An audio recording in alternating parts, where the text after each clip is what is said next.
Hello friends, welcome to Shiv tutorial. Last time हम लोग ने जो किया है MCQs सी कैम के, आज हम उसका कंटिन्यूशंस करेंगे।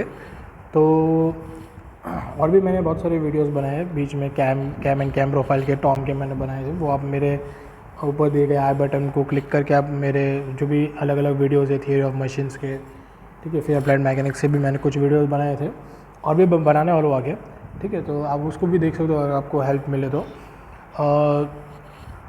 तो स्टार्ट करने से पहले आप मेरे चैनल को प्लीज़ लाइक और सब्सक्राइब करिए, न्यू यूज़र्स जो है, और कमेंट करिए, कोई सजेशंस हो वो भी बोल सकते हो। ओके, तो let's begin with lectures. Which holding device has a features of quick loading and unloading of the workspace and load various workspace of different size। अभी देखो कौन सा वर्क होल्डिंग डिवाइस हम लोगों ने आगे जो पढ़ा, कौन से work holding devices, indexing chuck था, automatic jaw and chuck changer था, न्यूमेटिक एंड मैग्नेटिक चक था। तो वैसे 2-3 हम लोगों ने चक्स पढ़े। उसमें से ऐसा कौन सा चक है जो कि क्या करता है, क्विक लोडिंग और अनलोडिंग करता है, और जो कि वेरियस वर्क पीस को अलग अलग साइज़, वेरियस अलग अलग जो वर्क पीस है अलग अलग साइज़ के वो करते हैं। तो इंडेक्सिंग चक्स में एक फीचर्स है जो अलग अलग साइज, लेकिन इंडेक्सिंग चक में क्या है, थोड़ा कॉस्टली रहता है, ठीक है। इंडेक्सिंग चक क्या रहता है, थोड़ा कॉस्टली रहता है। Which work holding device having a jaw की and locking and driving jaw. भी देखो नाम में ही जॉ, क्वेश्चन में ही जॉ है, तो ऑब्वियसली क्या होगा, automatic jaw and chuck changer.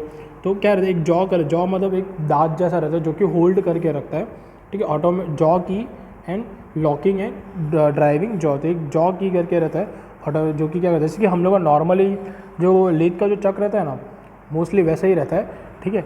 तो उसमें क्या रहता है, लॉकिंग की रहता है। जैसे कि आपको अगर सपोज कोई लॉक करने का, तो ऊपर से आप की इंसर्ट कर सकते हो और वो क्या डिवाइस क्या हो जाएगा, लॉक हो जाएगा, ठीक है। तो किसमें है, automatic jaw and chuck changer. Which work holding device only use to clutch iron and steel. Okay, ये बहुत इंपॉर्टेंट है और काफ़ी ईजी भी। ऐसा कौन सा वर्किंग होल्डिंग डिवाइस है जो ये सब किस में चल रहा है, अपना CNC टर्निंग में चल रहा है। जैसे कौन सा वर्क होल्डिंग डिवाइस है जो कि सिर्फ क्लच, जो कि स्टील के जो क्लच रहते to clutch iron and steel part, जो भी आयरन और स्टील पार्ट रहते हैं सिर्फ उनको ही करता है। तो वो क्या रहता है, मैग्नेट। ऑब्वियसली मैग्नेट क्या करता है, आयरन और स्टील को ज़्यादा अट्रैक्ट होता है, ठीक है। तो magnetic chuck is used in to hold the what iron and steel parts। which work holding is used for complicated and irregular shape। अभी कोई भी चीज़ को complicated है, irregular shape है, तो क्या होता है, डेडिकेटेड चक रहता है। तो डेडिकेटेड चक क्या करता है कि जो भी कॉम्प्लिकेटेड इरेगुलर पार्ट्स है वो होल्ड कर सकते हैं। दूसरा कि ये काफ़ी एक्सपेंसिव रहता है, और दूसरा कि उसमें जो स्टोरेज स्पेस रहता है, उसके लिए जो जगह चाहिए रहता है वो भी काफ़ी बड़ा चाहिए रहता है। तो ज़्यादातर ये मोस्टली यूज़ नहीं होता, लेकिन बहुत ज़्यादा कॉम्प्लिकेटेड शेप रहता है स्पेशलाइज मशीनिंग करने का, तो यहाँ पे डेडिकेटेड चक यूज़ होता है। तो कॉम्प्लिकेटेड शेप्स को पकड़ने के लिए डेडिकेटेड चक यूज़ चाहिए रहता है। उससे पहले उन्होंने क्या पढ़ा, आयरन स्टील पार्ट को होल्ड करने के लिए कौन सा चक है, मैग्नेटिक चक रहता है। और उससे पहले हम लोगों ने क्या पढ़ा, कोई भी स्मॉल जो चक रहता है जिसमें जॉज रहते हैं उसमें ऑटोमेटिक जॉज चक रहता है। और उससे पहले हमने क्या पढ़ा, जो अलग अलग साइज़ के वर्क पीस रहते हैं, जो क्विक अनलोडिंग और लोडिंग एंड अनलोडिंग होता है, उसको हम लोग क्या बोलते हैं, वो चक कहाँ पे यूज़ होता है, इंडेक्सिंग चक यूज़ होता है।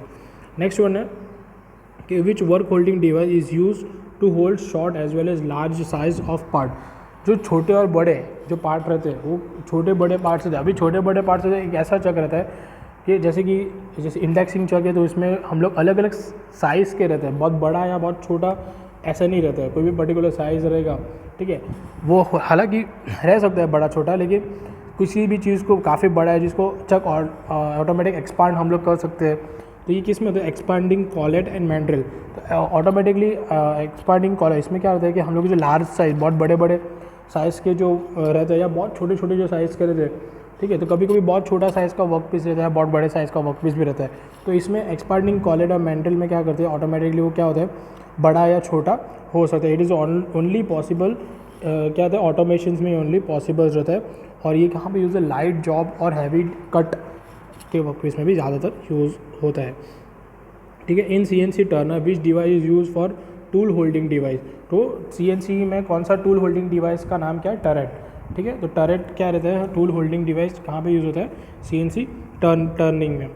Which work holding device has a features to orient the table at any angle about vertical axis to permit the cutting tool to access almost entire surface of the. अभी देखो इसमें क्या होता है कि कोई भी जो वर्क होल्डिंग डिवाइस रहता है वो तो या तो सीधा ऊपर सीधा फॉरवर्ड एंड बैकवर्ड ही जाता है, लेकिन ये क्या रहता है कि कोई भी एंगल्स पे अगर घूमेगा, जैसे कि फॉर एन एग्जांपल ये वर्क होल्डिंग डिवाइस है अपना, ठीक है, तो ये इसका मूवमेंट क्या रहता है, normally up and down motion ही रहता है, लेकिन ये जो मोशन रहेगा इसमें क्या बोला है कि विच टूल, कौन सा ऑटोमेटिक वर्क पार्ट पोजीशन, तो ये कौन से भी ये सपोज वर्क पार्ट है तो ये कौन से भी एंगल पे जाके वो मशीनिंग कर सकता है। तो ये किसका रहता है, automatic work part position. Automatic tool change होता है, सिर्फ टूल को ही चेंज करते हैं। ऑटोमेटिक पैलेट चेंज होता है, क्या करता है, सिर्फ पैलेट को ही चेंज करता है। जो वर्क होल्डिंग डिवाइस रहता है, जो जॉब को पकड़ता है, वो ऑटोमेटिक वर्क पार्ट पोजीशंस पे वो क्या होता है, कोई भी एंगल पे वो चेंज कर सकता है।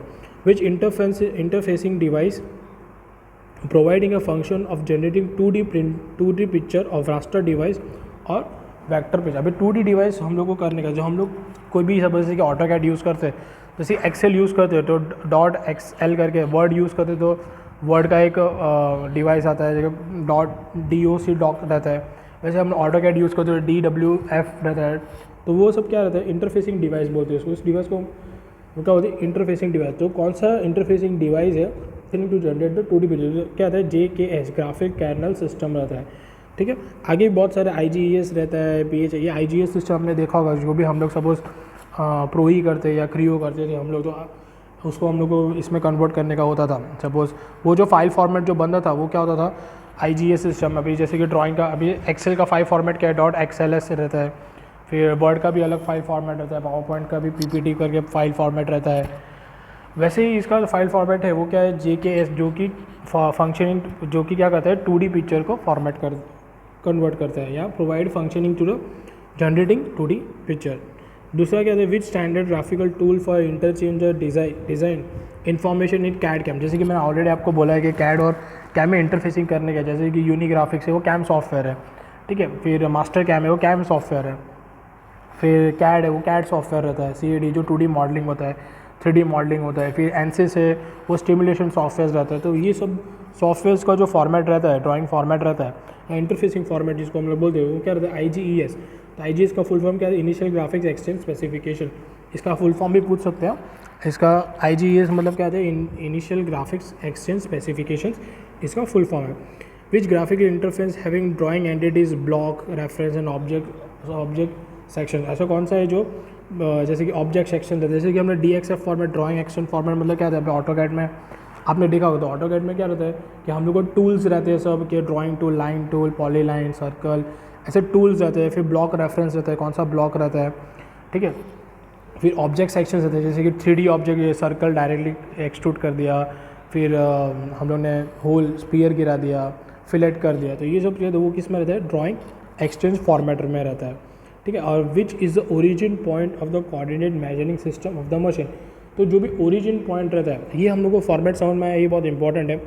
JKS सिस्टम किस लिए, टू जनरेट 2D ऑब्जेक्ट, फिर 3D ऑब्जेक्ट के लिए जैसे कैड सिस्टम होता है उसके लिए हम लोग क्या यूज़ करते हैं, IGES initial graphics exchange specification. और जो ब्लॉक्स या ड्राइंग एंटिटीज़ रहते हैं उसके लिए हम लोग क्या यूज़ करते हैं, तो DXF फॉर्मेट यूज़ करते हैं, ड्राइंग एक्सचेंज फॉर्मेट। और तीसरा क्या रहता है हम लोग का, मशीनिंग जीरो। सॉरी, अभी ये जो 61वां क्वेश्चन है इसमें क्या बोला है, which is the origin point of the coordinating measuring system of the machine. Measuring system का ओरिजिन पॉइंट है, जैसे कि आगे भी मैंने आपको बोला था कि जैसे कि ओरिजिन पॉइंट है, यहाँ पे मेरे को टूल लाने का है, ठीक है, तो ये मेरा पॉइंट क्या हो गया, ओरिजिन पॉइंट हो गया, 0 0 क्या है मेरा ओरिजिन पॉइंट है। तो ओरिजिन पॉइंट, इस पॉइंट को हम लोग क्या बोलेंगे, होम बोलेंगे, इस पॉइंट को हम लोग क्या बोलेंगे, होम पॉइंट बोलेंगे, होम पोजीशन बोलेंगे, या फिर मशीनिंग जीरो पोजीशन बोलेंगे, ठीक है। नेक्स्ट में the machining zero point is also called as what, machining zero. Machining zero point को हम लोग और क्या बोलते हैं, machining zero. Work piece zero भी मशीनिंग जीरो पोजीशन हम लोग इसको बोलते हैं। अ पॉइंट लाइन और surface of the component drawing to which all the dimension reference. और जितने भी पॉइंट है, लाइन है, सरफेस है, कंपोनेंट है ड्राइंग के, टू जिसमें सब डायमेंशंस के रेफरेंस आते हैं। जैसे कि ये सपोज एक लाइन बनाया है, जैसे कि ये लाइन है, तो ये लाइन 2 सेंटीमीटर का है, तो ये क्या डायमेंशन रेफरेंस है, ठीक है। इसका लाइन का क्या दिखा रहा है, डायमेंशन दिखा रहा है, तो वो किसमें, वर्क पीस जीरो पोजीशनिंग इसको हम लोग बोलते हैं, ठीक है। In which facilities allow the machine tool zero position to any position within a programmable area of the machine to zero shifting position. अभी फॉर एन एग्जांपल ये suppose ये मशीनिंग पोजीशन मेरा यहाँ ये चक है, यहाँ पे मेरा टूल, यहाँ पे मेरा क्या है, सपोज़ ये मेरा चक है, यहाँ पे मेरा जॉब लगा है, ठीक है, और ये मेरा पोजीशन क्या है 0 0, ठीक है। अभी सपोज़ ये 0 0 पोजीशन मुझे यहाँ से ये यहाँ से शिफ्ट करके मुझे यहाँ पे डालने का है, ठीक है। तो इसको हम लोग क्या बोलेंगे, ज़ीरो शिफ्टिंग पोजीशन बोलेंगे, इसको हम लोग क्या बोलेंगे, ज़ीरो शिफ्टिंग पोजीशन बोलेंगे, ठीक है। तो अगर ये जो ओरिजिन है उससे मेरे को यहाँ पे ज़ीरो शिफ्टिंग करने का है, मतलब ये जो ज़ीरो ओरिजिन है वो इन्होंने ओरिजिन यहाँ पे शिफ्ट कर दिया, इसको हम लोग क्या बोलेंगे, ज़ीरो शिफ्टिंग पोजीशन बोलेंगे। परसेंटेज फॉर्मेट क्या इंडिकेट करता है, तो परसेंटेज क्या प्रोग्राम नंबर करता है, ठीक है। ये सब इंस्ट्रक्शन है वो पार्ट प्रोग्रामिंग में आएंगे कि पार्ट प्रोग्रामिंग में क्या क्या चीज़ रहती है। तो जो परसेंटेज है वो परसेंटेज फॉर्मेट क्या इंडिकेट करता है, तो परसेंटेज प्रोग्राम क्या करता है, प्रोग्राम नंबर्स इंडिकेट करता है। What does N program formatting indicate, N मतलब क्या होता है, पार्ट प्रोग्राम में जो एन रहता है, ठीक है, जैसे कि एन, जैसे कोई भी मैंने सपोज प्रोग्राम लिखा N01G05, तो ये एन मतलब क्या, नंबर वन मतलब पहला, जैसे कि हम लोग क्या लिखते हैं 1 करके फिर हम लोग सेंटेंस पूरा करते हैं। तो प्रोग्रामिंग में पार्ट प्रोग्राम रहता है तो एन नंबर मतलब उसको हम लोग सीक्वेंस नंबर बोलते हैं, मतलब पहली लाइन, पहला नंबर, इसको हम लोग बोलते हैं, ठीक है। What does G code represent, तो जी कोड क्या होता है, अपना प्रिपरेटरी कोड होता है। जी कोड को हम लोग क्या बोलते हैं, प्रिपरेटरी कोड बोलते हैं, जो कि क्या करता है, मशीनिंग का जो ऑपरेशन रहता है वो सब इंडिकेट करता है, जैसे टर्निंग है, फेसिंग है, टूल कंपेंसेशन है, ऐसे बहुत सारे हैं। तो इसको हम लोग क्या होता है, प्रिपरेटरी कोड में ये सब आता है। G code is called as a preparatory code. F is what, F is representation of what. अगर हम लोग आगे एक इंस्ट्रक्शन देखेंगे, जैसे कि एक पार्ट प्रोग्राम, अभी जैसे कि मैंने एक पार्ट प्रोग्राम लिखा, जैसे कि n/01/ any position x y, x और y, x y and suppose f। तो ये जो f जो रहता है उसको मतलब क्या, फीड रेट बोलते हैं उसको हम लोग, मतलब फीड दे रहा है, मतलब G01 ये सीक्वेंस नंबर है, सपोज N01 है, मतलब पहला लाइन है, प्रिपरेटरी कोड दे रहा हूँ, मतलब कोई भी, जैसे कि N01 जैसे कि रैपिड ट्रांसफ़र है, ठीक है।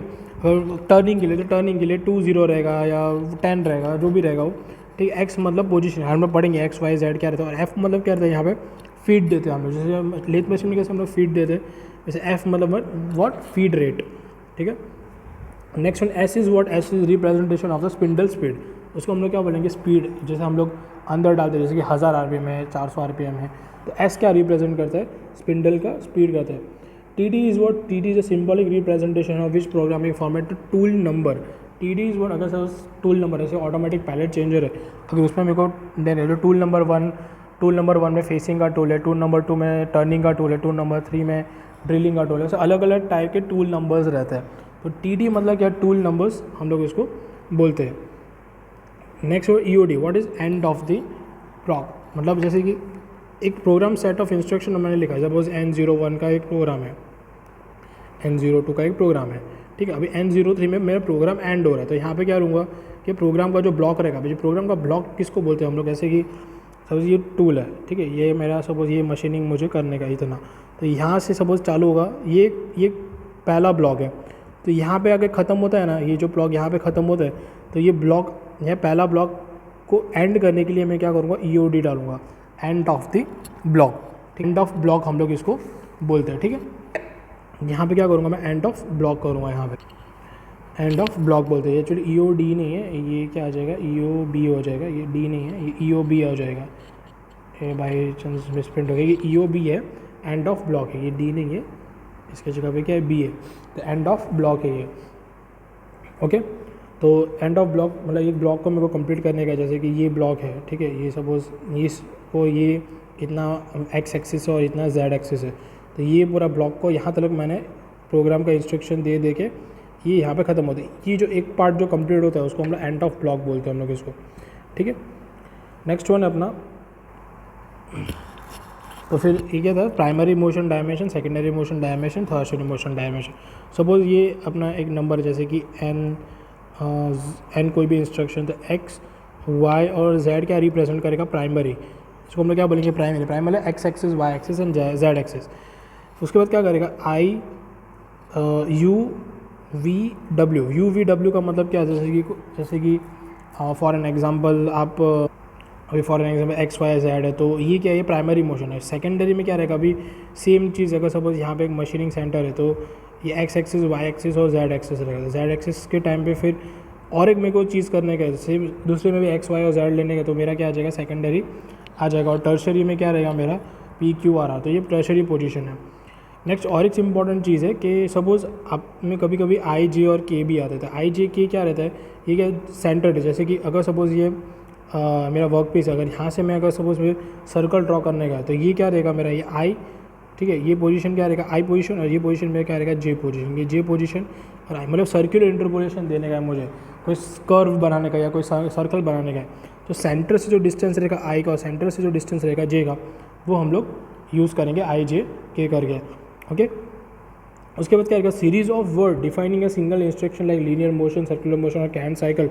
तो इसको हम लोग क्या बोलेंगे, ब्लॉक्स बोलेंगे। ठीक है, तो सीरीज ऑफ वर्ड, जो वर्ड रहेगा जिसमें हम लोग का लीनियर मोशन भी रहता है, तो हम लोग को उसको हम लोग क्या बोलेंगे, ब्लॉक्स बोलेंगे।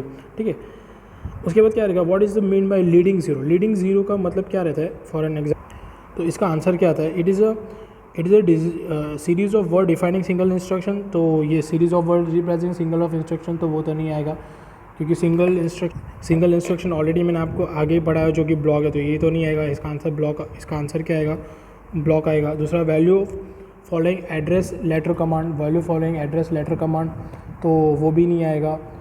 वो हम लोग का क्या रहेगा, ये हम लोग का रहता है पॉजिटिव साइंस में रहता है। ठीक है, if the digits proceeding a number are zero they cannot be program. हाँ, ये आ सकता है। लीडिंग जीरो का मतलब क्या था आपको बताता हूँ। जैसे कि हम लोग जो प्रोग्राम लिखते हैं G01, फिर G02, फिर M01, तो ये जो जीरो जो रहता है ना, इसको हम लोग लीडिंग जीरो बोलते हैं। मतलब कोई भी नंबर है उसके आगे जो जीरो आता है, इसको हम लोग क्या बोलते हैं, लीडिंग जीरो नंबर बोलते हैं इसको हम लोग। ठीक है, ओके। तो next one, characters code those are more active for more than line on a way they issue. देखिए, उसको मॉडल कमांड बोलते हैं। तो दो टाइप के रहते हैं, मॉडल कमांड रहता है, एक नॉन मॉडल कमांड रहता है। तो codes that are more active for more than line on which they issue. सबसे एक लाइन ऑफ इंस्ट्रक्शन दी है, सपोज आप अभी, जैसे कि फॉर एन एग्जांपल आगे हम लोग पढ़ेंगे, रैपिड ट्रांसफ़र रहता है। जैसे कि अगर सपोज़ फॉर एन एग्जांपल, अगर सपोज़ ये टूल है, ठीक है, यहाँ पे मैंने प्रोग्रामिंग हो गया, अभी यहाँ से मुझे वापस ओरिजिन पोजीशन पे लाने के, तो इसको हम रैपिड ट्रांसफ़र बोलते हैं। तो ये टाइप का मॉडल कमांड हो गया रैपिड ट्रांसफ़र। मतलब क्या बोल रहा है कि अगर सपोज़ हम लोग का code that are more active for more than a line, एक लाइन से ज़्यादा अगर एक्टिव होता है तो उसको हम लोग क्या बोलते हैं, मॉडल कमांड बोलते हैं। दूसरा कि रैपिड, हाँ ये देखो, ये already rapid transfer, feed, red, move and can cycle are the example of which model command. तो ये सब जो रहता है, कैन साइकिल रहता है, आगे हम लोग पढ़ेंगे व्हाट इज कैन साइकिल रहता है। रैपिड ट्रांसफर ऑलरेडी मैंने आपको बोला, फीड, रेड, मूव मतलब जो इतना फीड देते हैं हम लोग वो, तो वो किसका एग्जांपल है, मॉडल कमांड का एग्जांपल है। Which command are effectively use in calling block, सिर्फ ब्लॉक्स को कॉलिंग करते हैं, उसको हम लोग क्या बोलते हैं, नॉन मॉडल कमांड बोलते हैं। जैसे कि एक बार इंस्ट्रक्शन देने के बाद, जैसे कि सपोज ये पार्ट हो गया, जैसे कि G01, सपोज G01 S100 और फीड मैंने दिया है 200, ठीक है, ये सपोज N01 है। तो ये ब्लॉक के बाद क्या रहेगा, सिर्फ एक ही ब्लॉक के बाद ये एंड हो जाएगा। एंड हो जाएगा मतलब इस कमांड्स को हम लोग क्या बोलेंगे, नॉन मॉडल, मतलब इसके बाद वो भूल जाएगा। लेकिन ये नहीं रहता, ये मॉडल कमांड क्या आता है, इसके बाद और एक जो लाइन आएगा, तीसरा कमांड आएगा, चौथा कमांड आएगा, उसको हम लोग मॉडल कमांड बोलते हैं। नॉन मॉडल कमांड में क्या रहता है, सिर्फ यहाँ पे एक लाइन बोल के वो भूल जाएगा, तो उसको हम लोग नॉन मॉडल कमांड बोलेंगे इसको हम लोग। ठीक है, which code is use to contain information on line to make the machine tool do specific operation. कौन सा, हाँ देखो, आगे मैंने आपको बोला कि जी कोड क्या रहता है, कि कोई भी मशीनिंग का ऑपरेशन करने का रहता है, जिसको हम लोग क्या यूज़ करते हैं, जी कोड यूज़ करते हैं। Which code is being use to cause an action to occur at the end of the block. अगर कोई भी, जैसे कि मशीन को ऑन करने का, ऑफ़ करने का है, स्पिंडल को ऑन करने का है, ऑफ़ करने का है, कूलेंट को ऑन करना है, ऑफ़ करने का है, तो प्रोग्राम के बाद जो हम लोग लेटर डालेंगे, जो हम लोग करेंगे, जैसे कि प्रोग्राम हो गया, मेरा प्रोग्राम हो गया, उसके बाद क्या करूँगा, कूलेंट ऑफ कर दूंगा मैं, ठीक है, या फिर मशीन ऑफ करूँगा। तो कूलेंट ऑफ, मशीन ऑफ जो रहता है, वो कौन सा यूज़ है, M command, M code use होता है। एम कोड का मतलब मिसलेनियस कोड जिसको हम लोग बोलते हैं। ठीक है, तो code G00 is which moment code 00 is what rapid access. ये जितने भी कोड्स है वो भी, इसका भी ऑलरेडी मैंने आपको डिस्क्रिप्शन दिया। मैं हर एक कोड के बारे में यहाँ पे मैं मेंशन नहीं करूँगा, ठीक है, मैंने कुछ कोड्स डाले, बाकी ऑलरेडी मैं, आप मेरे डिस्क्रिप्शन में देखोगे तो नीचे मैंने 2 लाइन दिया है, जिसमें मैंने ऑलरेडी, आप गूगल में भी जाके देख सकते हो कि बहुत सारे कमांडिंग कोड्स है। ठीक है, G96, 97 तक कमांडिंग कोड्स और एम कोड भी 30 जितने हैं। तो अगर आप मैं आपको ऑलरेडी PDF भेज दूंगा, तो आप वो PDF में से आप देख सकोगे। तो G00 यहाँ पे हम लोग क्या बोलते हैं कि रैपिड लीनियर मोशन बोलते हैं। G20 मतलब इंच यूनिट होता है, ठीक है। फिर M07 मतलब मिसलेनियस कोड हो गया, मतलब मिस्ड कूलेंट ऑन, जैसे कि कूलेंट ऑन होता है, कूलेंट ऑफ होता है, तो M07 से कूलेंट ऑन होता है। M30 मतलब end of the program, program को एंड करने का, ठीक है। जैसे कि लास्ट का आपने सपोज ये N सपोज 20 है, G00 F जो भी, और लास्ट में हम लोग क्या लिखेंगे, M30 लिखेंगे। M30 का मतलब क्या रहता है, M30 का मतलब क्या रहता है, वो कमांड क्या हो गया, एंड हो गया, ठीक है। Which command is use for nose tool nose radius compensation, जो G40 is use for tool nose radius compensation, ठीक है। फिर which command is use for tool nose left, अगर टूल नोज कॉम्पनसेशन लेफ्ट हो, जैसे कि देखो ये एक सर्कुलर आर्क है, ठीक है। तो यहाँ पे एक लेफ्ट साइड रहता है, ठीक है, लेफ्ट साइड रहता है, और यहाँ पे हम लोग आएंगे, ठीक है। ये कभी कभी ऐसा भी रहता है, ठीक है। ये एक ऐसा रहता है, ये सॉरी ये कर्व ऐसा रहेगा और ये कर्व ऐसा रहेगा। तो ये क्या हो जाएगा, tool nose compensation towards right and tool nose compensation, ये कौन सा पार्ट है, राइट पार्ट है, और ये कौन सा पार्ट है, लेफ्ट पार्ट है। तो इसको हम लोग बोलेंगे। तो राइट पार्ट जाने के लिए हम लोग को क्या चाहिए रहेगा कि G42 चाहिए रहेगा, इसके लिए G42 कमांड यूज़ करने का, और इसके लिए G41 कमांड यूज़ करने का, ठीक है। तो इस तरह से हम लोग का ये टूल कॉम्पनसेशन नोज रेडियस है, ठीक है। दूसरा, which set of instructions inbuild और store in the system memory to perform a fix sequence of operation. तो कैन साइकिल काफ़ी इंपॉर्टेंट है, जो बहुत सारे जो प्रोग्राम इंस्ट्रक्शंस रहते हैं उसको शॉर्ट प्रोग्राम में करने के लिए कैन साइकिल यूज़ होता है, ठीक है। तो कैन साइकिल ऐसा साइकिल रहता है जहाँ पे हम लोग सपोज बहुत सारा ऑपरेशन करें, लेकिन कमांड्स मुझे कम डालने के, तो कैन साइकिल करके कमांड्स होते हैं। कैन साइकिल जो रहता है वो मोस्टली G81 से G89 तक रहता है, ठीक है। और जो G80 जो रहता है उसको हम लोग अगर कैन कमांड को कैंसिल करने का है तो हम लोग G80 यूज़ करेंगे। बाकी कैन कमांड किसमें G82, G83, G84, G85 करके G89 तक कैन कमांड रहता है, ठीक है। तो जिसमें सेट ऑफ इंस्ट्रक्शंस ऑलरेडी है इनबिल्ट रहता है और स्टोर इन ए सिस्टम मेमोरी। अभी जैसे कि कोई भी कभी क्या रहता है, हम लोग कोई भी सॉफ्टवेयर यूज़ करते हैं तो ऑलरेडी तैयार लाइन रहता है, जैसे कि ऑटोकैड कमांड में यूज़ करते हैं तो हम लोग लाइन कैसे ऑप्शंस रहता है, तो हम लोग इसको क्लिक करेंगे तो ऑटोमेटिकली लाइन बन जाता है। सर्कल है तो ऑटोमेटिकली सर्कल बन जाता है। तो ये क्या रहता है, कैन ऐसा रहता है कि उसमें ऑलरेडी इंस्ट्रक्टेड कोड है, प्री बिल्ड इंस्ट्रक्टेड कोड रहता है, जिसमें हम लोग प्रोग्राम जो जैसा ज़रूरत होता है हम लोग उससे ज़रूरत कर सकते हैं, ठीक है। ये किस लिए थे कैन साइकिल, ताकि हम लोग बहुत लंबा कोड का शॉर्टकट्स जिसको हम लोग बोल सकते हैं, ठीक है। दूसरा क्या, which set of instructions provide a mean of shortening the code and doing repetitive task easily. अभी जैसे कि आपको एक ही टास्क रिपीट करने का है, ठीक है। अभी जैसे कि टर्निंग है, यहाँ पे सपोज यहाँ पे टर्निंग है, तो आप बार बार आपको टर्निंग करने का है तो आप कौन सा यूज़ करोगे, मैक्रो कमांड यूज़ करोगे, ठीक है। तो मैक्रो कमांड भी यूज़ आप कर सकते हो। दूसरा के which set of programmer to instruct the control unit to jump back to early part of the program and execute the interviewing program block. अभी हाँ, जैसे कि प्रीवियस प्रोग्राम को हम लोग को जाने का है तो हम लोग क्या करेंगे, लूप यूज़ करेंगे। डू लूप मतलब क्या था, जैसे कि L153। अभी जैसे कि फॉर एन एग्जांपल अगर आपको बताओ, जैसे कि मेरा ये प्रोग्राम मैंने लिया है तो N01 G20 X25 and Z30 और फीड मैंने जो दिया है वो, ठीक है। अभी और एक प्रोग्राम यहाँ पे मेरा नया प्रोग्राम स्टार्ट हो जाएगा कि N02 G40 X15 और Z30। अभी यही इसके बाद मुझे क्या चाहिए, यही प्रोग्राम वापस रिपीटेड चाहिए। तो मैं क्या करूँगा, इसको मैं क्या करूँगा, ये प्रोग्राम को L1500 में स्टोर कर दूँगा। तो ये प्रोग्राम कहाँ पे स्टोर हो गया, L1500 में। अभी बार बार मुझे इसके बाद ये पूरा प्रोग्राम लिखने की ज़रूरत नहीं है। मैं क्या करूँगा, डायरेक्टली L1500 यहाँ पे डाल दूँगा और ऑटोमेटिकली ये प्रोग्राम एग्जीक्यूट हो जाएगा। तो इस सिस्टम को हम लोग क्या बोलते हैं, डू लूप सिस्टम बोलते हैं। मतलब ऑलरेडी जो प्री एग्जिस्टिंग प्रोग्राम मैंने बना दिया है उसको मैं क्या करूँगा, एक सेट ऑफ प्रोग्राम में, एक सेट ऑफ ब्लॉक में इसको स्टोर कर दूँगा। जैसे सेट ऑफ ब्लॉक क्या है, L1500, आप कोई भी नाम दे सकते हो, ठीक है। तो इस हिसाब से हम लोग क्या करेंगे, इसको हम लोग इस सिस्टम को हम लोग क्या करेंगे, डू लूप मतलब ऑलरेडी जो प्री एग्जिस्टिंग प्रोग्राम है इसको हम लोग क्या करेंगे, सेट कर लेंगे। With set of instruction provide a capability of program certain sequence और फ्रीक्वेंटली रिपीटेड पैटर्न। अगर सपोज बार बार मेरे को पैटर्न रिपीट करने का है तो मैं क्या करूँगा, सब रूटीन प्रोग्राम में क्या करूँगा, यूज़ करूँगा। अगर मेरे को पैटर्न्स रिपीट करने, प्रोग्राम्स रिपीट नहीं करने के, पैटर्न्स रिपीट करने के, ठीक है। इन दोनों में कन्फ्यूज मत। डू लूप में क्या होता है कि अर्ली प्रोग्राम जो रहते हैं वो मेरे को रिपीट करेंगे, लेकिन यहाँ पे क्या रहता है रिपीटेड पैटर्न, अगर मेरे को पैटर्न रिपीटेड करने का तो मैं क्या यूज़ करूँगा, subroutine program, which control system automatically would select the require value of the process. अभी इसमें सपोज फॉर एन एग्जांपल मुझे एक प्रोग्रामिंग प्रोसेस करने के लिए एक ऑटोमेटिक प्रोग्राम चाहिए, तो CNC प्रोग्राम में, ऑटोमेशन प्रोग्राम में एक ऐसा ऑनलाइन प्रोसेस रहता है जो सपोज मुझे टैपिंग करने का, तो टैपिंग के लिए ऑटोमेटिकली ऑनलाइन प्रोसेस करके टैपिंग का टूल सिलेक्ट करके वो क्या करेगा, ऑटोमेटिकली वो प्रोसेस चालू कर दे। ऑनलाइन प्रोसेस ऑफ मेजरिंग, कोई भी ऑनलाइन प्रोसेस ऑफ मेजरिंग, कोई भी सर्टन सिस्टम्स रहता है उसको मैं ऑनलाइन प्रोसेस ऑफ मेजरिंग को करने का है, तो वो सिस्टम को हम लोग क्या बोलेंगे, ऑटो एडेप्टिव कंट्रोल सिस्टम बोलेंगे। N automated set of numerical control machine tool and material handling system capable of performing a wide.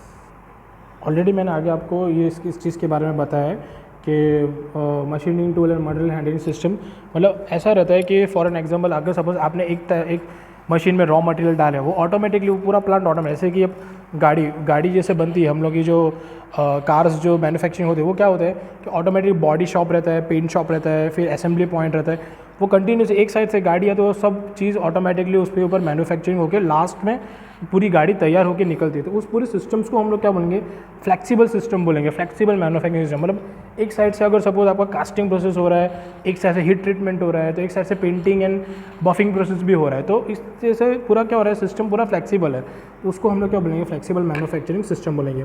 Which machine is flexibility in flexible manufacturing system, what is machine flexibility. Already मैंने आपको पहले बोला कि ability to restore the product को restore नहीं करता है, ability to regenerate the product क्या रहता है, ability to change to new product type and order to operation execute on a part. मतलब क्या रहता है, ability to change the new, हर एक नए प्रोडक्ट को कन्वर्ट कर सके। रॉ मटेरियल है तो रॉ मटेरियल का मशीनिंग किया तो एक पर्टिकुलर प्रोडक्ट निकला, पर्टिकुलर बाई प्रोडक्ट निकला, उसने क्या बफिंग किया, हीट ट्रीटमेंट किया, तो जो नए नए प्रोडक्ट निकलेंगे, ठीक है, in order to execute on a part, तो उसको हम लोग क्या बोलेंगे, फ्लेक्सिबल मशीनिंग मैन्युफैक्चरिंग सिस्टम बोलेंगे। What is routine flexibility. Routine flexibility क्या होता है कि for example ability to use multiple machine to perform the same. अभी अलग अलग जैसे कि मैंने आपको बोला कि सपोज एक गाड़ी आई, तो गाड़ी में सबसे पहले क्या होता है कि गाड़ी जब भी हम लोग जब कार मैन्युफैक्चरिंग होता है तो सबसे पहले बॉडी पार्ट होता है, उस बॉडी पार्ट को इन लोग क्या करते हैं, इलेक्ट्रोलाइसिस मतलब एक सॉल्यूशंस में डालते हैं, फिर और आगे जाता है तो उसमें पेंट शॉप्स होता है, पेंट शॉप्स के बाद उन लोग क्या करते हैं, असेंबली शॉप डालते हैं, तो ये क्या होता है, गाड़ी ऑटोमेटिकली आगे बढ़ती जाती है, ठीक है, गाड़ी में कोई रुकावट नहीं होता है। तो अलग अलग जो मल्टीपल मशीन्स है वो अपना ऑपरेशन करता है। अभी एक मशीन जैसे रोबोटिक मशीन, तो रोबोटिक मशीन क्या करेगा, हेडलाइट ऑटोमेटिक फिट कर देगा, एक रोबोटिक है जो टायर फिट कर देगा, तो अलग अलग मशीन्स उस पर्टिकुलर वर्क पीस पे काम करते हैं, उसको हम लोग क्या बोलते हैं, automatic routine flexibility in FMS बोलते हैं हम लोग।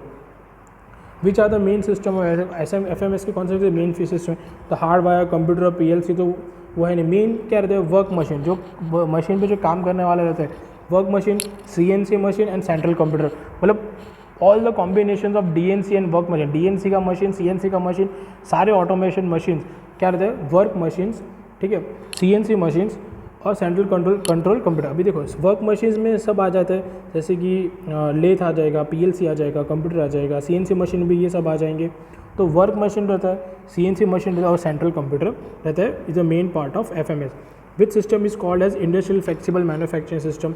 तो ऐसा कौन सा किस सिस्टम को हम लोग इंडस्ट्रियल फ्लेक्सिबल मैन्युफैक्चरिंग सिस्टम किसको बोलेंगे, विच कंसिस्ट ऑफ रोबोट। मतलब ऑटोमेशन प्लांट में आप देखो, कोई भी ऑटोमेशन प्लांट रहता है वहाँ पे रोबोटिक सिस्टम रहता है, ऑटोमेटिक बड़ा सा रोबोट का आर्म रहता है जो वेल्डिंग करता रहता है, शोल्डरिंग करता रहता है, एक साइड से टायर फिट करता रहता है, तो क्या रहता है, कंसिस्ट ऑफ रोबोट रहता है।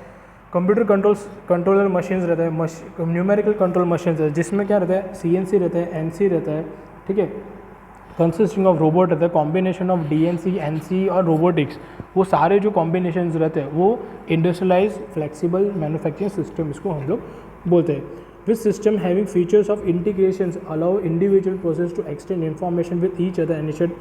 हाँ, सिम, CIM मतलब सिम मतलब SIM सिम नहीं है, CIM सिम है, कंप्यूटर इंटीग्रेटेड मैन्युफैक्चरिंग प्रोसेस। वो एक ऐसा प्रोसेस रहता है जिसमें हम लोग एक से ज़्यादा मतलब एक से ज़्यादा इन्फॉर्मेशन एक्सचेंज होता है। अभी जैसे कि कंप्यूटर इंटीग्रेटेड मैन्युफैक्चरिंग मतलब क्या रहता है, फॉर एन एग्जांपल अगर अभी देखिए इसमें क्या रहता है कि जैसे कि फॉर एन एग्जांपल अगर आप मशीन से कोई भी प्रोडक्ट को डिज़ाइन करते हो, मैन्युफैक्चरिंग करते हो, मार्केटिंग करते हो, ठीक है, और उसके ऊपर जो ये सारे के सारे जो मार्केटिंग है, मैन्युफैक्चरिंग है, डिज़ाइन, वो सारे के सारे कोलैबोरेट होते हैं, इंटीग्रेट होते हैं। इंटीग्रेट मतलब प्लस होना, इंटीग्रेट करते हैं उस सिस्टम को पूरा हम लोग क्या बोलते हैं, कंप्यूटर इंटीग्रेटेड मैन्युफैक्चरिंग। जैसे कि फॉर एन एग्जांपल एरिया आया, जैसे डिज़ाइन, उसके बाद एनालिसिस किया, प्लानिंग किया, फिर परचेजिंग, उसका कॉस्ट निकाला, फिर कॉस्ट ऑफ अकाउंटिंग निकाला, फिर इन्वेंटरी कंट्रोल, डिस्ट्रीब्यूशंस, पैकेजिंग, वो सब जो रहता है, वो सारे के सारे जो सिस्टम्स रहते हैं उस सिस्टम को हम लोग क्या बोलते हैं, कंप्यूटर इंटीग्रेटेड मैन्युफैक्चरिंग सिस्टम बोलते हैं। मतलब प्रोडक्ट के डिज़ाइन से लेके प्रोडक्ट को बेचने तक वो पूरे का पूरा जो सिस्टम रहता है उसको हम लोग क्या बोलते हैं, CIM सिस्टम बोलते हैं। CIM system is based on which control, तो कौन सा कंट्रोल लूप होता है, ऑब्वियसली क्लोज लूप होता है। ओपन लूप तो होगा नहीं कि एक साइड से डाल रहे हो एक साइड से डायरेक्टली निकल रहा है, ठीक है, तो वो सिस्टम तो होगा नहीं। तो CIM is what, close loop system. Which system is also known as flexible design and manufacturing. Flexible design and manufacturing का दूसरा नाम क्या रहता है, CIM। इसको में फ्लेक्सिबल डिज़ाइन, जैसे कि मैंने आपको बोला कि फ्लेक्सिबल डिज़ाइन भी होता है, मैन्युफैक्चरिंग भी होता है, प्लानिंग भी होता है, डिस्ट्रीब्यूशन भी होता है, तो उसको हम लोग क्या बोलेंगे, CIM, कंप्यूटर इंटीग्रेटेड मैन्युफैक्चरिंग का दूसरा नाम फ्लेक्सिबल डिज़ाइन एंड मैन्युफैक्चरिंग है। विच system is implemented of the information and communication technology in manufacturing. ICTS कौन सा टेक्नोलॉजी है, तो सिस्टम कौन सा, इंफॉर्मेशन एंड कम्युनिकेशन टेक्नोलॉजी। जैसे कि डिस्ट्रीब्यूशन, अभी डिजिटल मार्केटिंग का बहुत दौर चल रहा है। जैसे कि डिजिटल मार्केटिंग में आप बता सकते हो कि कैसे मशीन को हम लोग मैन्युफैक्चरिंग करते हैं, वीडियो बना सकते हो शॉर्ट और मार्केटिंग करते हो, ठीक है। जैसे कि हम लोग के वहाँ पे जैसे कोई भी बड़ी बड़ी कंपनीज है वो क्या करती है, जैसे कि टोयोटा का सपोज शोरूम है, तो शोरूम को मार्केटिंग करने के तो क्या करेंगे लोग, पूरा अपना मैन्युफैक्चरिंग प्लांट बताएंगे, कैसे प्रोडक्ट कार मैन्युफैक्चर होती है, डिज़ाइन होती है, तो सब डिज़ाइन मैन्युफैक्चरिंग वो सब मिला के उसको हम लोग क्या बोलते हैं, इंफॉर्मेशन एंड कम्युनिकेशन टेक्नोलॉजी, जिसको किस में आता है, CIM सिस्टम में आता है। Which are the area cover by CIM में कौन सा, डिज़ाइन एंड मैन्युफैक्चरिंग दोनों क्या होता है, तो कंप्यूटर एडेड डिज़ाइन होता है, CAD होता है, CA कंप्यूटर एडेड इंजीनियरिंग भी होता है, computer aided quality and assurance भी होता है, फिर स्टिमुलेशन सॉफ्टवेयर भी होते हैं, बहुत सारे अलग अलग जो होता है जो सिम के एरिया को कवर करता है। Which type of technology is use that replace human in dangerous environment और मैन्युफैक्चरिंग प्रोसेस और resemble humans in appearance, behaviour और कॉग्निशन। तो ऐसा कौन सा सिस्टम है जो ह्यूमन को रिप्लेस करता है, किससे रिप्लेस करता है, कोई भी डेंजरस है हैजार्डियस सिचुएशंस में, तो कौन करता है, रोबोट ही करता है। ऑटोमेटिक टूल गार्ड नहीं करता है, CIM भी नहीं करता है, सिम भी नहीं सिस्टम है। और रोबोटिक्स एक ऐसा सिस्टम है जो ह्यूमन को रिप्लेस करता है, ठीक है, in dangerous situation. Which type of sensor is used for part picking in perform inspections workpiece that are randomly piled by using 3D? तो कौन सा है, विजनरी सेंसर्स है। विच टाइप ऑफ सेंसर्स होते हैं, जो विजनरी सेंसर्स मतलब robots में एक ऐसा, जैसे कि ह्यूमंस की आइज़ रहती है वैसे ही जो रोबोट्स में जो विजन मतलब देख सकता है, तो उस जो देखने की क्षमता रहती है, तो वो कौन सा सेंसर यूज़ करते हैं, तो विजन सेंसर, जो कि कोई भी 3D एनिमेशन पार्ट आता है, या फिर रात को नाइट विजन्स भी ऑन कर सकते हैं, रात को वो स्कैन कर सकते हैं कोई भी चीज़ को, ठीक है। Robotic muscles is called, robot के मसल्स को हम लोग क्या बोलते हैं, रोबोटिक एक्चुएटर्स बोलते हैं। जैसे ह्यूमंस के मसल्स रहते हैं वैसे रोबोटिक के मसल्स को हम लोग क्या बोलते हैं, रोबोटिक एक्चुएटर्स बोलते हैं। Which part of the robot provide necessary intelligence to control the manipulator, mobile robot. तो कंट्रोलर क्या करता है, इंटेलिजेंस को कंट्रोल जो करता है, जैसे कि ह्यूमन में ब्रेन रहता है, ठीक है, तो रोबोट्स में क्या करता है, जो ब्रेन जो रहता है उसको कौन कंट्रोल करता है, जो कंट्रोलिंग डिवाइस रहता है उसको हम लोग क्या बोलते हैं, कंट्रोलर बोलते हैं। तो ह्यूमन के ब्रेन को जो कंट्रोल करता है उसको हम लोग क्या बोलते हैं, कंट्रोलर बोलते हैं, ठीक है। नेक्स्ट वन है अपना hand of the robot is often, hand हाथ किसको बोलते हैं, रोबोट के हाथ को हम लोग क्या बोलेंगे, हैंड इफेक्टर हम लोग बोलेंगे। Arms of a robot is called as a manipulator, hand of the robot is hand effector, arms is called manipulator, muscles is called, muscles को हम लोग क्या बोलेंगे, रोबोटिक एक्चुएटर्स, ठीक है, ये अलग अलग है, ये है भी बहुत है। आर्म्स को हम लोग क्या बोलेंगे, मैनिपुलेटर बोलेंगे। फिंगर, जैसे ह्यूमन के फिंगर्स रहते हैं वैसे रोबोट के फिंगर्स को हम लोग क्या बोलेंगे, वैक्यूम ग्रिपर। ग्रिपर मतलब कोई भी चीज़ को पकड़ना। अभी यहाँ पे क्या बोला है, वैक्यूम ग्रिपर बोला है, तो ज़रूरी नहीं कि वैक्यूम ग्रिपर ही हो, आप मैग्नेटिक ग्रिपर भी लगा सकते हो, कोई भी लोखंड का जो चीज़ रहता है आयन या स्टील उसको भी ग्रैब कर सकते हैं, फिर ह्यूमनॉइड हैंड भी लगा सकते हो, ठीक है। तो इस तरह से अलग अलग फिंगर्स आप लगा सकते हो, जिसको हम लोग क्या बोलते हैं, ग्रिपर्स बोलते हैं, ठीक है। फिंगर्स को हम लोग क्या बोलेंगे, ग्रिपर बोलेंगे। Vacuum is one types of gripper, ठीक है।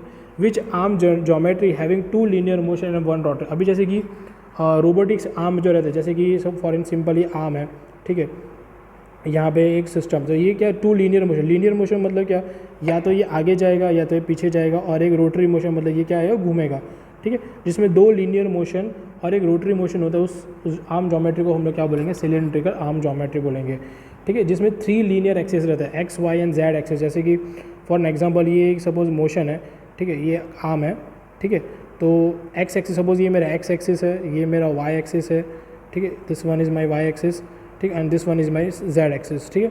तो ये मोशन क्या यहाँ पे भी होगा, पॉजिटिव एक्स, नेगेटिव एक्स, ये मोशन यहाँ पे भी होगा और ये मोशन ऐसे घूमेगा भी। तो तीनों तीन एक्सिस पे क्या हो रहा है, मूव हो रहा है। तो इसको हम लोग क्या बोलेंगे कि घूमेगा नहीं, ये क्या होगा, आगे पीछे होगा। तो इस एक्स एक्सिस पे भी होता है, वाई एक्सिस पे भी होता है, जेड एक्सिस पे भी होता है। इसको हम लोग क्या बोलते हैं, रेक्टेंगुलर ज्योमेट्री। रेक्टेंगुलर ज्योमेट्री मतलब अगर रेक्टेंगुलर ज्योमेट्री हम लोग बनेंगे तो यहाँ पे क्या होता है, एक ये एक्सिस होता है, ये एक्सिस होता है, एक बाहर वाला एक्सिस निकलता है। तो ये एक्सिस पे भी मूवमेंट हो रहा है आर्म का, ये एक्सिस पे भी मूवमेंट हो रहा है, और ये मतलब ये x, this is why and this is what, Z. तो ये एक्सिस पे भी होगा movement, okay. Next one, which arm geometry having 1 linear motion and 2 rotary motion. एक लीनियर मोशन और 2 रोटरी मोशन, इसको हम लोग क्या बोलेंगे, स्फीयरिकल आर्म ज्योमेट्री, ठीक है। ऑलरेडी ये सब चीज़ फोटो के साथ मैंने पीपीटी में मैंने आपको दिया है, तो आप मेरा पीपीटी भी देखो, मेरे टेलीग्राम चैनल पे ज्वाइंट हो गया, पीपीटी भी मेरा देख सकते हो। Which degree of freedom is movement of arm absently about rotary axis such a left and right swell. तो कौन सा, रोटरी रिवर्स। ये क्या है, डिग्री ऑफ फ्रीडम में आता है। डिग्री ऑफ फ्रीडम में 3 चीज़ रहता है, rotational reverse, radial reverse and vertical reverse, ठीक है। तो डिग्री ऑफ फ्रीडम अलग अलग, ये क्या है, डिग्री ऑफ फ्रीडम है। Which type of degree of freedom क्या होता है, जिसमें movement of arm to rotary axis such a left and right swivels, ठीक है। तो वो किसमें, रोटरी रिवर्स में होता है। Which degree of freedom is the extension and retraction of the arm और in and out motion. In and out motion किस में होता है, कौन से डिग्री ऑफ फ्रीडम में होता है, तो रेडियल ट्रांसफर में ये होता है। कौन से degree, which degree of freedom provide a setup of up and down motion. Up and down motion कौन से डिग्री ऑफ फ्रीडम में होता है, तो वर्टिकल डिग्री, मतलब वर्टिकल ट्रांसफर्स में ये अप एंड डाउन मोशन होता है। Which type terminology use up and down of the wrist. Wrist को अगर हाथ, जैसे हम लोग का ह्यूमन रिस्ट रहता है, वैसे रोबोट का भी रिस्ट रहता है, जो कि क्या करता है, अप एंड डाउन मोशन को हम लोग क्या बोलेंगे, पिच और बैंड बोलेंगे हम लोग रिस्ट के अप एंड डाउन मोशन के लिए। विच type of terminology use in right and left movement of the wrist को, राइट और लेफ्ट मूवमेंट को हम लोग क्या बोलते हैं, यॉन बोलते हैं इसको हम लोग, ठीक है। ये सब डिग्री ऑफ फ्रीडम के टर्म्स है, जिसको रोबोटिक्स टेक्निकल टर्म्स में हम लोग ये सब बोलते हैं। तो ये सब छोटे छोटे जो पॉइंट्स है, ये MCQs में कन्वर्ट होकर आपको आ सकते हैं, ठीक है, कोई भी एग्जाम में आपको यहाँ से। Which type terminology is use rotational of the hand. Rotation of the hand कौन सा टर्मिनोलॉजी यूज़ होता है, तो रोल एंड स्विल में ये यूज़ होता है। Which motion robot is command to travel from one point to another at default. अगर एक रोबोट को एक पॉइंट से दूसरे पॉइंट पे जाने का है तो कौन सा मोशन होगा, तो वो स्लीव मोशन होगा, ठीक है। अगर रोबोट को एक पॉइंट से दूसरे मोशन पे ट्रैवल करने का, जैसे कि ये एक पॉइंट है, उससे ये पॉइंट पे ट्रैवल करने का, इस रोबोट के मोशंस को हम लोग क्या बोलेंगे, स्लीव मोशन हम लोग बोलेंगे इसको, okay. Which motions require to calculate the time taken each joint to reach is destination at the commanded speed. अभी जैसे कि आपने एक रोबोट को कमांड दिया, सपोज ये पॉइंट है, सपोज ये पॉइंट नंबर A है, ठीक है, और ये पॉइंट नंबर B है, तो आपने रोबोट को कमांड दिया कि पॉइंट A से पॉइंट B पे, आपको कमांड दिया कि पॉइंट A से पॉइंट B में मोशन हो, तो वो कौन सा, जॉइंट इंटरपोलेशन मोशन इसको हम लोग बोलते हैं। मतलब रोबोट को बोला है कि पॉइंट A से आप पॉइंट B तक चले जाओ, उसमें हम लोग ने कमांड दिया, तो वो कौन सा है, जॉइंट इंटरपोलेशन मोशन हम लोग इसको बोलते हैं। Which motion is requires the end of the end effector to travel along the straight path determine rectangular coordinate. तो स्ट्रेट लाइन इंटरपोलेशन, जैसे कि एंड इफेक्टर है, एंड इफेक्टर को हम लोग ने क्या बोला है कि हाथ जो रहता है, ठीक है, उसको अगर स्ट्रेट मोशन में पकड़ने का है या अप एंड डाउन मोशन में करने का है, तो उसको हम लोग क्या बोले, स्ट्रेट लाइन इंटरपोलेशन मोशन हम लोग इसको बोलेंगे। विच type of group techniques use quickly fabricated a scale model using 3D CAD और बाय यूजिंग 3D प्रिंटर और एडिटिव लेयर मैन्युफैक्चरिंग। कोई भी, जैसे कि कोई भी ग्रुप ऑफ टेक्नोलॉजी है जिस पे हम लोग क्या करते हैं, 3D मॉडल बनाते हैं। जैसे कि अभी बहुत, जैसे कि 3D प्रिंटिंग है, अगर कोई भी सपोज मेरे को चीज़ 3D मॉडल में बनाने का है, ठीक है, और वापस उसको मेरे को तुरंत मेरे को मैन्युफैक्चरिंग भी करने का है, प्रैक्टिकल प्रोडक्ट में मुझे लाने का है, तो उस चीज़ को हम लोग क्या बोलेंगे, रैपिड प्रोटोटाइपिंग हम लोग उसको बोलेंगे, ओके। तो यहाँ पे अपना ये MCQs ख़त्म होता है। अगर आपको कुछ भी डाउट है तो आप पूछ सकते हो, ठीक है।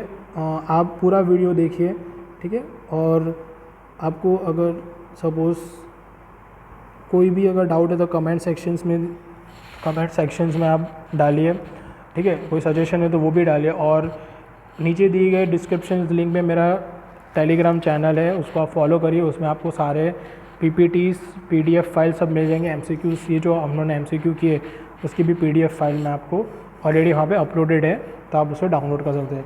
वीडियो को ज़्यादा से ज़्यादा शेयर करिए, लाइक करिए और कमेंट करिए और शेयर भी करिए, ठीक है। तो मिलते हैं हम लोग नेक्स्ट वीडियो में एक नए टॉपिक के साथ, नए सब्जेक्ट के साथ। ओके, तब तक के लिए stay tune, stay happy, stay healthy. Thank you.